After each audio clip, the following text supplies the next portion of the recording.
All right, y'all. New book. Chapter 1. Huckleberry Finn. Chapter 1. Discover Moses and the Bulrushers. You don't know about me without you don't know about me without you have read a book by the name of The Adventures of Tom Sawyer. But that ain't no matter. That book was made by Mark Twain, and he told the truth mainly.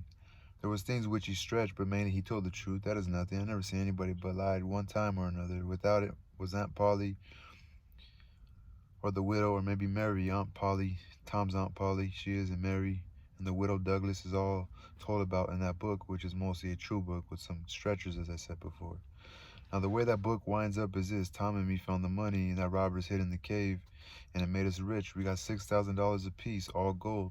It was an awful sight of money when it was piled up. Well, Judge Thatcher, he took it and he put it out at interest, and it fetched us $1 apiece all year round, more than anybody could tell what to do with. The widow Douglas, she took me for her son and allowed me she would civilize me.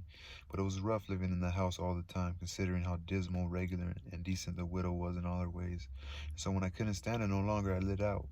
I got into my old rags and my sugar hogshead again and was free and satisfied. But Tom Sawyer, he hunted me up and said he was going to start a band of robbers and I might join if I could go back to the widow and be respectful. So I went back. The widow, she cried over me and called me a poor lost lamb, and she called me a lot of other names too, but she never meant no harm by it. She put me in them new clothes again. I couldn't do nothing but sweat and feel all cramped up. Well then, the old thing commenced again. The widow rung a bell for supper, and you had to come to time. When you got to the table, you couldn't go right to eating, but you had to wait for the widow to tuck down her head and grumble a little over the victuals, though there weren't really anything the matter with them. That is, nothing, only everything was cooked by itself. In a barrel of odds and ends, it is different. Things get mixed up and the juice just kind of swaps around, and the things go better. After supper, she got out her book and learned me about Moses and the Bulrushers, and I was in a sweat to find out all about him. But by and by, she let it out that Moses had been dead a miserable long time, so that I didn't care no more about him because I don't take no stock in dead people. Pretty soon I wanted to smoke and asked the widow to let me, but she wouldn't. She said it was a mean practice and wasn't clean, and I must try not to do it anymore. That is just the way with some people. They get down on a thing when they don't know nothing about it. Here she was a-bothering about Moses, which was no kin to her and no use to anybody, being gone, you see, yet finding a power of fault with me for doing a thing that had some good in it. She took snuff, too. Of course, that was all right, because she done it herself.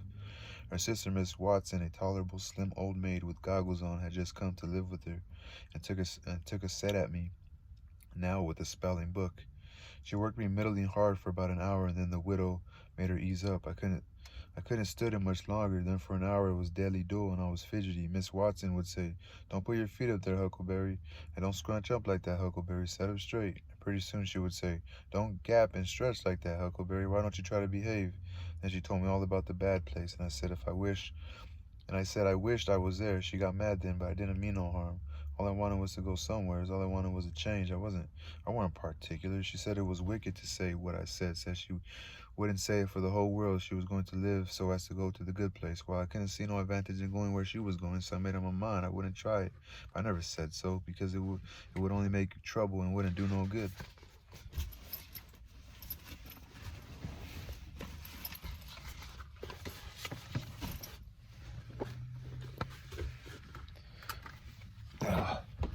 Hold on, guys. I'm trying to get my water.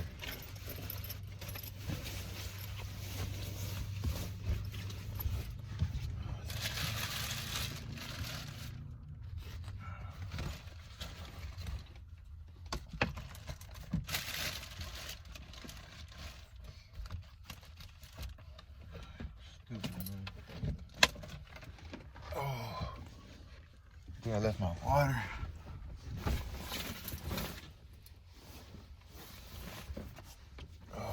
Water at home? That's incredibly dumb.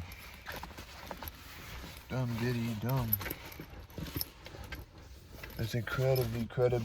Incredibly dumb.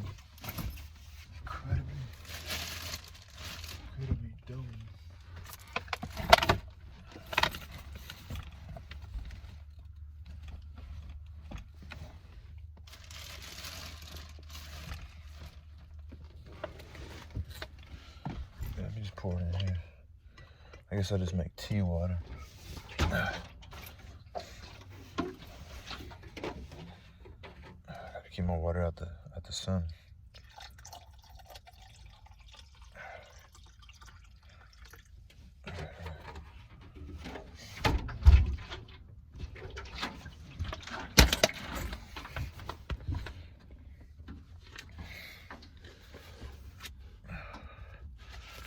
So Huckleberry is just a fool, huh? He's young, huh? Little kid, I don't take no stock in dead people. Pretty soon I wanted to smoke.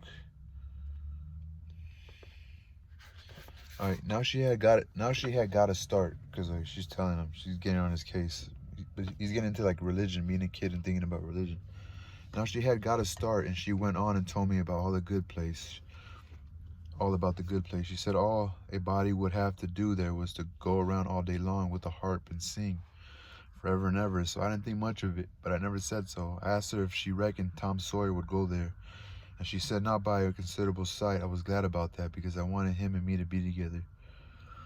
Miss Watson, she kept pecking at me, and it got tiresome and lonesome. By and by they fetched the N-words in and had prayers, and then everybody was off to bed. I went up to my room with a piece of candle and put it on the table. Then I sat down in a chair by the window and tried to think of something cheerful, but it weren't no use. I felt so lonesome, I almost wished I was dead. The stars were shining and the leaves rustled in the woods ever so mournful.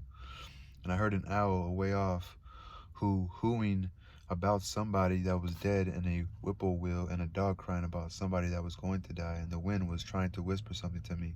I couldn't make out what it was, and so it made the cold shivers run over me. Then away out in the woods, I heard that kind of a sound that a ghost makes when it wants to tell about something that's on its mind and can't make itself understood, and so can't rest easy in its grave and has to go about that way every night grieving. I got so downhearted and scared I did wish I had some company. Pretty soon a spider went crawling on my shoulder, and I flipped it off, and it lit in the candle, and before I could budge it was all shriveled up. I didn't need anybody to tell me that was an awful bad sign and would fetch me some bad luck, so I was scared and most shook the clothes off of me. I got up and turned around in my tracks 3 times, crossed my breast every time. And then I tied up a little lock of my hair with a thread to keep witches away, but I didn't have no confidence.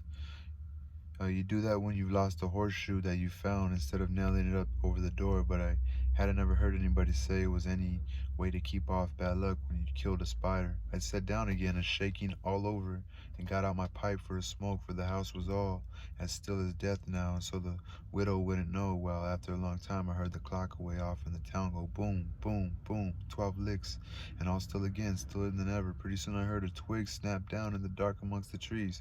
Something was stirring. I sat still and listened directly. I could just barely hear a meow, meow down there. That was good, says I. Meow, meow.